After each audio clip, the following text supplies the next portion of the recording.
Dating apps, everyone's favorite subject as of late, and it looks like people are starting to break up with them after the wildest honeymoon period in 2020 to 2021. Obviously, because at the time, those were the only way to meet people due to lockdowns. And now we have this presentation from Fads, which has gained a little bit of popularity in the 6 short days that it's been uploaded for, where he talks about why people are hating dating apps. So saddle up. We're going to investigate this, and I'm going to have my own little spin on things. So let's get right into it. So the other day, I was thinking about dating apps, right? Me And I too, was man. wondering how they were getting on, and it turns out that they are not doing great. Bumble's actually down 92% since it That's first down went bad. public, and Match Group, the company which owns basically every other dating app, is doing Even pretty badly Match, as man. well. People are falling out of love with dating apps, and this That had to be one of the rudest surprises in recent history because I'm pretty sure a lot of people went into those apps thinking that they were going to be the future, especially with the lockdowns, and that turned out to be such a really terrible surprise. I'm sure a lot of investors have lost a crap ton of money putting money into Bumble shares. Rest in peace to their bank accounts. is affecting Gen Z in particular, who are becoming less likely to spend money on the apps. In fact, Forbes Health ran a survey and found that 79% of Gen Z respondents had reported experiencing some form of dating app burnout. You might have even seen that.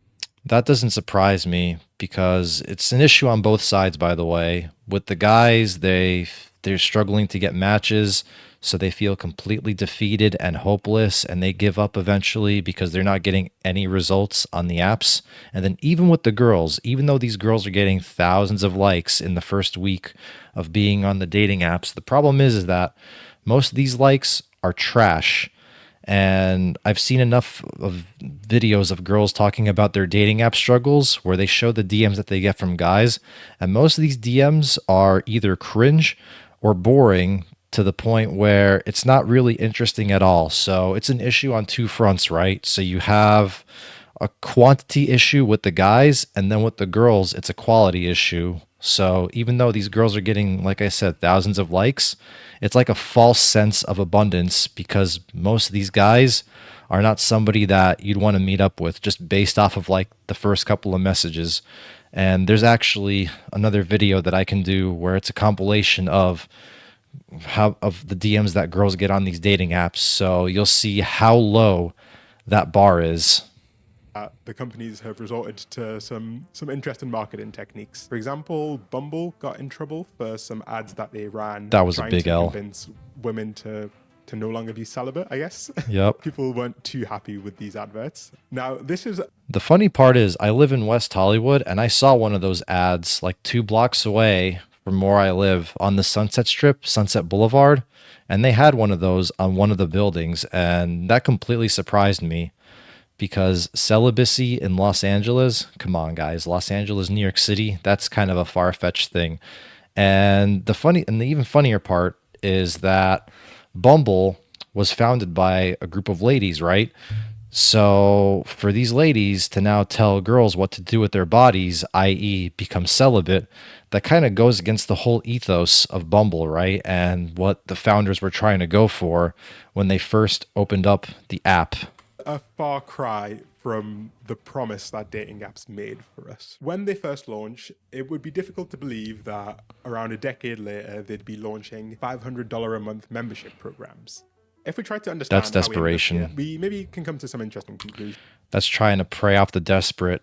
And I swear to God, like paying $500 a month and having that little badge that shows that you got the $500 a month feature probably attracts the wrong people anyways. Like if you have to pay $500 a month to get attention on the dating apps, then you're probably not the kind of person that should be on dating apps, and you probably have a lot of work to do, not only outside but inside, before you even set foot on a dating app. Never get the $500 a month option. It's not worth Not it. just about these apps, but maybe about human relationships more broadly and the assumptions that we might make about each other. The first thing that's worth explaining is that the decline of these apps is in large part a signal of broader trends in technology. There's this idea of enshittification, the phenomenon of That's a online new word. platforms degrading the quality of their services over time, leading to an overall decline in user satisfaction and overall value. This is something that's really broad across technology. It is best I got to add that to my dictionary. Enshittification.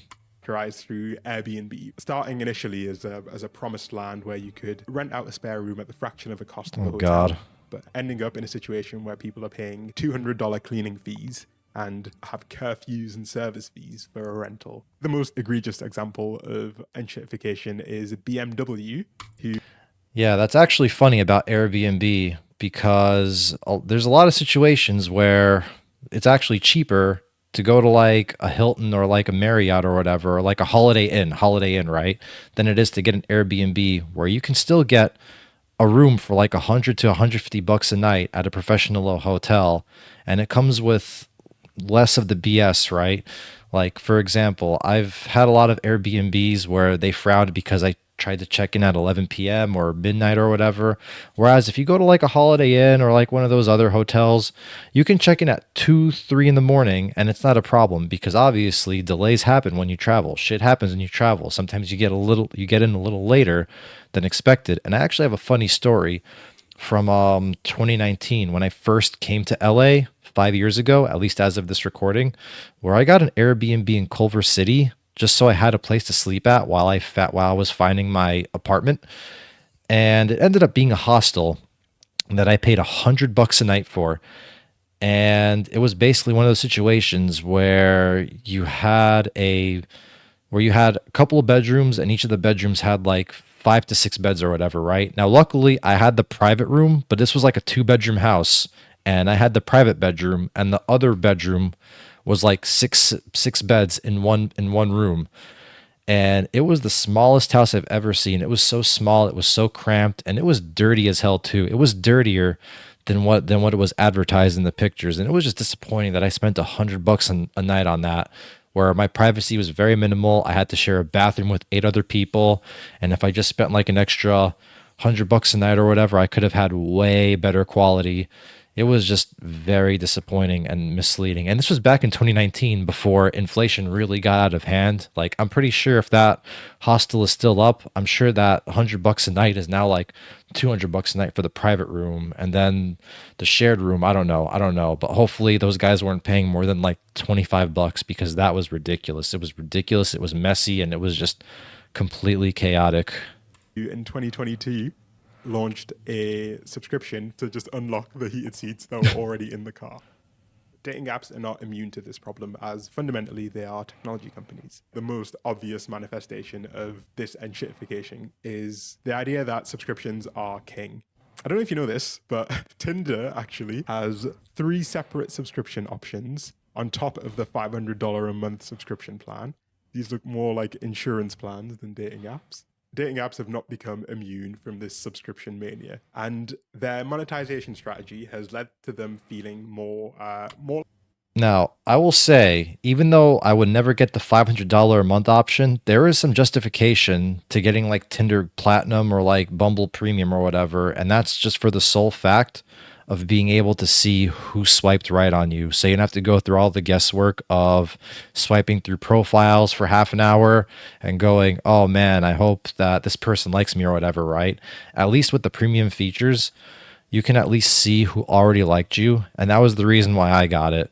Is basically for that reason alone, not, More like a gacha game. If you don't know what a gacha game is, it's a game that uses like a loot box mechanic where players buy in-game currency and use it to gamble effectively. In Yep. fact, Tinder actually rolled out its own in-app currency that you could use to buy special features that would Oh, increase Tinder your chance Boost. of finding love. It's a very overt shift. Yeah, you got to be really careful with the Tinder boosts or like the Bumble boosts or whatever, because apparently, if you use the boosts too much, then the algorithm's going to catch on and they could potentially shadow ban you whenever you're not using the boosts. I think the trick is to maybe use the boost like once every couple of weeks to a month or so, just so the algorithm doesn't see that you're overly reliant on them. Because if you do, then it could get to a point where the algorithm just intentionally starts to hide your profile. Now, maybe this isn't true. Maybe this is just me putting on my tinfoil hat. Or, if I had a tinfoil hat, then I'd put it on right now. But yeah, I'd be careful with those boosts. Towards gamification, towards implementing game-like mechanics in a non-gaming environment. The literal CEO Pay to of win, the parent baby. company of Tinder is a man named Bernard Kim, who was the And Zynga, that shit's a throwback. Zynga has been around since the internet was basically born. Just for reference. former president of Zynga. If you don't know who Zynga are, they are the company that is responsible for all of the worst mobile games. You know, the ones that look like this, right? And it's no surprise that these mechanics have been transferred directly from mobile games, which are some of the most addictive games in the world, to dating apps. This idea of gamification, broadly put, is simply just driving engagement and driving usership, not by providing a service, but by hijacking your brain's reward circuitry and making you addicted to the app rather than enjoying the app. As these apps have become increasingly gamified, people have responded much how they would respond to an actual game by trying to exploit the mechanics of the game. In the world of dating, this manifests as hinge hacks. So there's this whole world on TikTok, which I didn't know about, of people sharing techniques and tips that you can use to make your experience of using dating apps a little better. Some of these things... Stand aside, guys. We're no longer just looks maxing. We're now apps maxing. That's what we're doing. We're trying to figure out ways to game that algorithm, baby. Include refreshing your Hinge feed by threatening to delete your account, which supposedly flags Hinge and makes you way more likely to show up in other people's feed. Other people's decisions have been things like choosing to use AI wingmen to create a profile that is optimized for these algorithms. Enshirtification isn't necessarily... Now, see, I don't know how I feel about these AI apps, like the ones that help you with texting, right? Like Riz GPT or Chat GPT or whatever. I feel like, yeah, even if you attract someone through using AI to send messages for you, it's just going to show on the date that you relied on using those apps. So when your date realizes that you're not presenting yourself in the same way you did over text messages, that's kind of like catfishing in a way. It might not be a looks-based catfishing, but text catfishing is certainly a thing too, with these with the advent of these new apps where they teach you how to text people. Necessarily a complete explanation though, because despite the fact that many other services in technology have been getting worse, and worse, Netflix stock, the companies seem to still be doing great. And there are some unique dynamics of these apps that make them... See, the Netflix thing doesn't surprise me either, because everybody is so burnt out from dating apps that they would rather just sit at home and enjoy a couple of Netflix shows before they go to bed. I certainly do that once in a while with my two dogs. I'll just lounge on the couch and then I end up passing out in 20 minutes because that's how I roll when it comes to laying down and trying to watch a show. I just always fall asleep for some reason.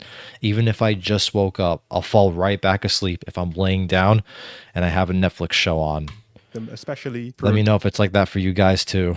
To collapse, and that can help us understand the mass exodus. Part of it is simply the fact that these apps promote the idea that they'll literally change your life. Hinge, for example, markets itself as the dating app designed to be deleted, which is an extremely big promise. It's a promise that I personally, as a cynic, feel like isn't necessarily true. Hinge's own... The funny part about Hinge is that, at least with me, the ironic part about Hinge for me is that I actually had more success on Bumble and Tinder than I ever did on Hinge. Like, my last relationship was from a girl that I met off of Bumble back in 2022. And then before that, in 2020, my relationship before that last relationship was from a girl that I met off of OkCupid, which is kind of funny. And then before that one, back in like 2017, which was like the other relationship, I actually met the girl at a bar through cold approaching in person. So it's funny how Hinge is the app that's designed to be deleted, but I've had more success on the other apps. And ironically enough, this one girl that I started getting serious with, I actually met her on an app called Field. So it's not even one of the big three apps. It's like one of the smaller ones, but Field is like a kinky app, right? That's like more for like casual, short-term things. And funnily enough, one of the girls that I met on there, I started getting serious with, which is kind of ironic in a way, right? Like an app that's designed for hooking up. I'm ending up like meeting potential long-term partners there, or I'm having a better connection with the girls on that app than I did on like Hinge or even Bumble or whatever. which just completely surprised me. So it's funny how irony worked in both ways for me, at least. Owned by a $9 billion company. So, I don't think they want you to delete any of their apps. I should mention that I try to consult a variety of sources, and sometimes that leads you, especially with dating, down some uncomfortable rabbit holes. And so I want to maybe address a few preconceptions that people can often have after having had a bad experience with dating apps. They're not an enjoyable experience for anyone, regardless of gender identity. Around 80% of women report feeling some level of burnout, and around 74% of males report feeling some kind of burnout as well. Now that surprised me because I thought it'd be more men than girls that get burnt out. Obviously, with the men, because they're struggling on just getting matches, period. Like, if you're a guy, you're already winning if you're getting like 2 to 3 likes a day on the apps. That's how low the bar is. If you're getting just 2 to 3 likes a day on the apps, you're ahead as a guy. At least with the girls, even though most of the likes that they're getting are trash, at least it's pretty entertaining to see the kind of stuff that guys will come up with in the DMs or just what they plan in general. But then again, I guess it gets boring after a while just seeing the same boring DMs or having the possibility of dealing with a complete psycho. So I can start to understand why more women are getting burnt out, because not only does it get stale, but there's also that danger aspect, right?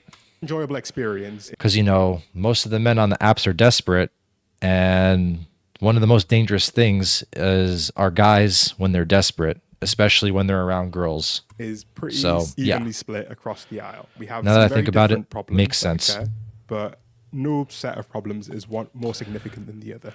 Interestingly enough, men outnumber women 3 to 1 on Bumble and Tinder, and yet Yep. women report higher rates of negative experiences. That's not to invalidate the fact that men obviously have incredibly high rates of negative experiences, but rather to emphasize the fact that nobody enjoys the experience of dating apps. The grass isn't green. Yeah, I can see that. So, yeah, statistically, I think it's like 75% of the men are on dating, or 75% of the dating app users are guys.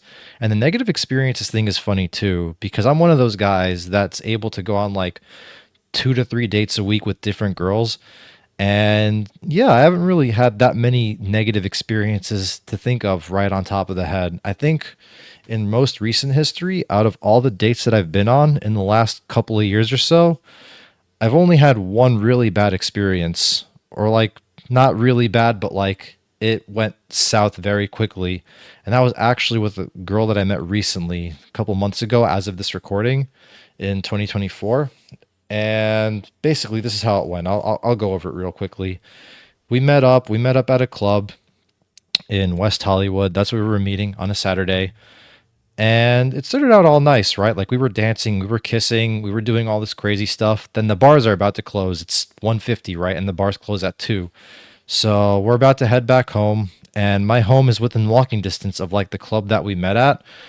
And, she wants me to get an Uber because she's wearing heels. I don't even argue it, because obviously she's wearing heels. It's not comfortable to like be walking in heels, especially up a couple of hills. So, I'm willing to get the Uber back to my place. But as I'm ordering the Uber, she keeps trying to harass me about how she really needs the Uber, even though I've already agreed to her request. Yes, I'm getting the Uber. I'm getting that right now.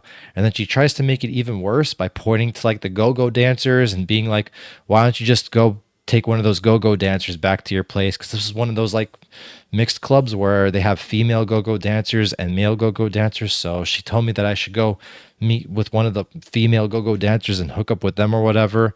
And then out of nowhere, she starts going, "What's in it for me?" And then I gave her the blankest stare ever. And I go, "What's in it for you?" And I literally just got up and walked away. I didn't even look back. And you have to understand how badly you have to mess up as an attractive girl for a guy to just walk out on you like that. Like, that's how bad it was. Like, that's how much I was turned off as soon as she said that. "What's in it for me?" Because she was attractive, by the way. She was fit, she was slim, and we had a good time. We were like dancing and kissing, all that fun stuff up to that point. And yeah, that just completely turned me off. I literally just walked away, told her to get her own Uber, and that was the end of that. Like, I didn't want to deal with her anymore. Like, that just completely turned me off. On anyone's side, men are far more But likely other than that, I didn't really have any horror stories like that. That was probably like the worst one that I can remember. likely to experience feelings of rejection, feelings of being ignored. Whereas it seems like the issues that women report are more, well, they're different. They're different at least, right? So a 2023 survey found that over half of women under 50 who'd used dating apps had been sent a sexually explicit message that they didn't ask for, which I think is an insanely high statistic. But generally, You know, I'm kind of surprised because this was more of an issue back when dating apps first came out, and I'm surprised that people aren't really learning from it. But then again, I guess those people that learned from it back in like the 2010s get cycled out and replaced by people who never have been on the dating apps, and those people make the same mistakes as the guys back in the early 2010s during like the early days of dating apps. So I'm guessing, like I said, it's just people getting cycled in and then being replaced by guys completely new, thinking that that's the move. the issue But yeah, never send sausage pictures to the ladies, guys. Doesn't work out. Doesn't work out the way you think it does. They don't care about that as much as you think. that lead people to feel burnt out are more broadly the failure to find a good connection, being ghosted, being lied to, feeling rejected, and having boring or not substantive conversations. Now, let's maybe understand a bit more about the user experience and what kind of leads to these super high rates of dissatisfaction, and whether dating apps are actually benefiting from this or not. Because it seems like they aren't benefiting from this huge level of dissatisfaction that people are experiencing. I want to explain a little term from economics called adverse selection. Planet Money wrote a little piece explaining how adverse selection might be an important factor in understanding why dating apps have gotten so bad lately. It's possible that dating apps face adverse selection. Basically, a new app starts up and hopeless romantics looking for real love begin flocking to it. But so do sleazy types who lie on their dating profile. Over time, the Yep. earnest daters go on a bunch of bad dates, encountering people who have no interest in real relationships or whose profiles are completely misleading. Like lemons driving good cars out of the used car market, maybe sleazeballs push great catches out of dating apps and ultimately ruin the quality of the whole app experience. So people go to a new app in the hopes of finding something better, and the cycle starts again. This idea of adverse selection is basically the idea that people can take advantage of, the meta on. And that's basically catfishing, whether it's through looks or through using a app that helps you text people, right? And especially with the advent of AI, where you can have these crazy filters and they look real. So you can get catfished in so many ways now. It's just absolutely ridiculous, which I've talked about earlier. Dating app to promote themselves as something they're not and ultimately lead honest, well-intentioned users to feel like the apps don't have any other honest users because they're only interacting with people who know how to game the app. This is this whole idea of, hinge hacks or using AI tools to beat the system. It doesn't necessarily make you a better person on a date, but it makes you more representative of what the market supposedly looks like to someone. And that's just a reminder to not use dating apps to help you text other people, because once you get to the actual date, your date's just going to catch on to the fact that you used, Riz GPT or whatever to try and impress the person. It doesn't work like that because, yeah. Someone who's just downloaded the app. And it makes people who download the app feel like everyone is awful. There is a way to actually minimize these bad apples. This is something that's actually been done before. If you can give the users as much information as you can, they can make more informed decisions, right? That's intuitive. However, the more information you provide to those users, the harder it makes for the app to be gamified because they can't rely on the fact that you don't know things about other people. This is most clearly shown in the fact that Hinge's premium program, Hinge Plus and Hinge X, they both allow you to actually add more information about yourself. They allow you to filter your dates by location, by activity, and to fine tune exactly what you're looking for. I dare somebody to put Run Club or Pickleball. I'm sure you're going to get a lot of similar results if you put one of those two. Because, hey, man, Run Clubs and Pickleball clubs, those are the new ways to meet people out in this crazy world. Or even mixed rec leagues like volleyball, dodgeball, you name it. Which inevitably leads to a better dating experience and reduces this problem of adverse selection. And this isn't just theoretical. We can take the example of OkCupid, which has actually gone through a bit of a transformation from being a dating OkCupid. app that dealt with this problem That was the of old bad format. apples a lot better than the new school of dating apps into gradually becoming another Tinder clone. I found this comment. So see, that's what disappointed me about OkCupid. I actually liked the original OkCupid way more than what they have now because they basically turned OkCupid into a swiping app.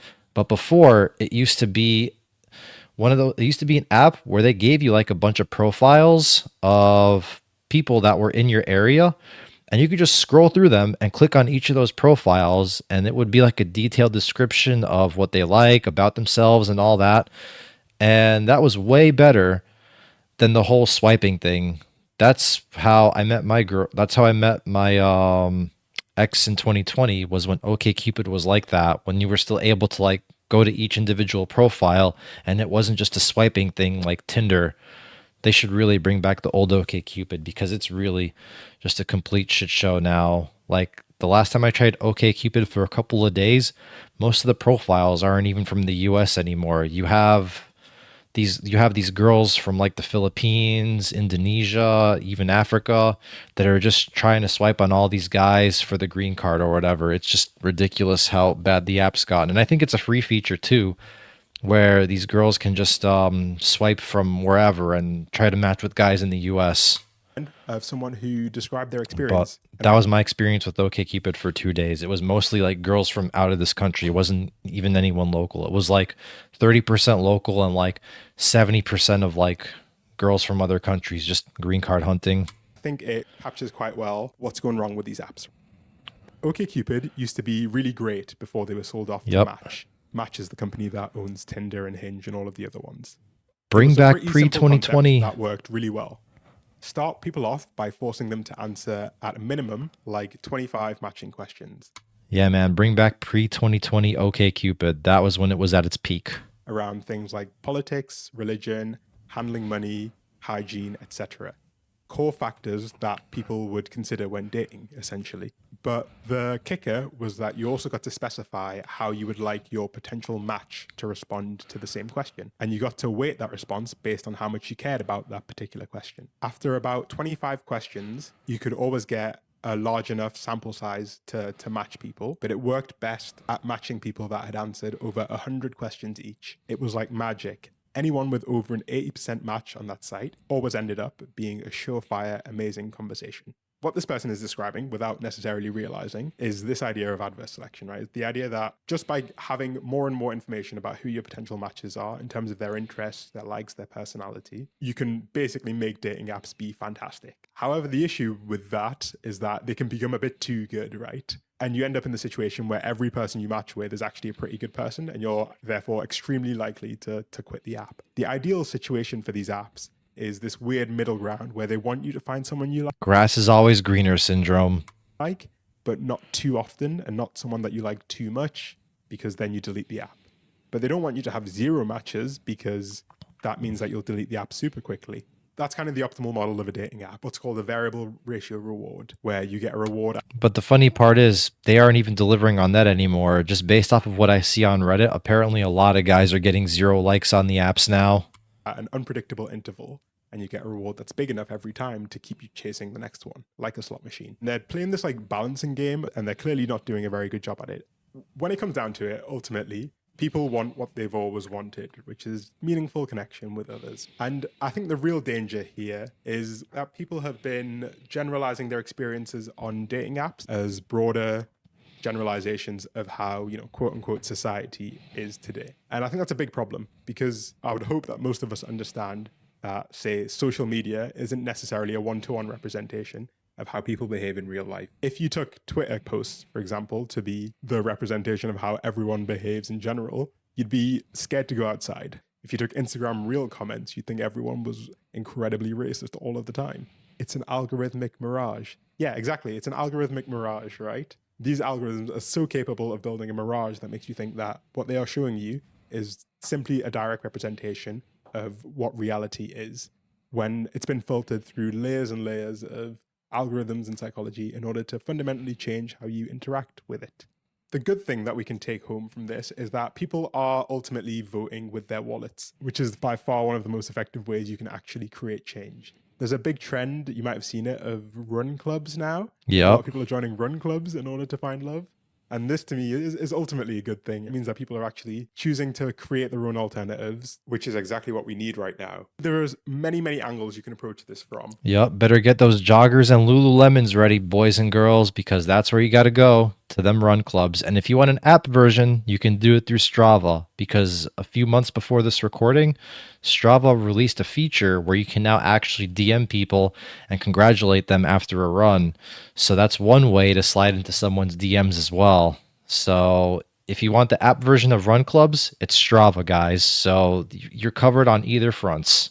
But ultimately, the And speaking of run clubs, apparently the Venice Run Club here in LA, they usually get like 500 plus people every meeting. So yeah, you got a lot of thirsty kids over there just trying to find someone else. biggest reason they're doing so badly is that they're not providing the service that they promised. The collapse of dating apps doesn't mean the collapse of romantic love. It means that it's actually going to spread a bit more towards the places where it needs to be, towards these organic spaces. But then again, I'm also incredibly single, so take my words with a grain of salt. It's all right, you got this, buddy. But yeah, this was a good presentation by Fads and one of the first videos that I saw from him. I think I'm going to subscribe to this because I really... Oh, shit. Oh, there we go. So the other day, There I we go. was thinking about dating. Like autoplay is just killing me over here. But yeah, I subscribe to it. We're gonna like it, and let's look at some of the comments over here. Hearing that dating app corporations are suffering in the stock market is one of the rare news stories I hear that genuinely makes me happy. Yeah, that's still a surprise to me how bad Bumble fumbled in terms of their stock price. I don't think anyone expected for Bumble to lose nearly 100% of their value ever since they became public. Why can't make a nonprofit app? The funny part about this comment is that Japan is trying something like this to combat the low birth rates, and I think Korea is looking into it as well. My experience talking to people on the dating apps feels shallow. Yeah, kind of, because a lot of the conversations, they go nowhere. And with the dating apps, the other problem with dating apps is that because you're able to see so many people just through the palm of your fingertips or the palm of your hands, your fingertips, whatever you want to call it, it makes it easy to move on to the next person if the person that you're talking to fumbles or they mess up or whatever. And this goes for both boys and girls, right? Like it's just too easy to move on now. But yeah, that's pretty much it. The downfall of dating apps. We're witnessing it in real time. Are you going to start going to run clubs? Let me know. See you on the next one.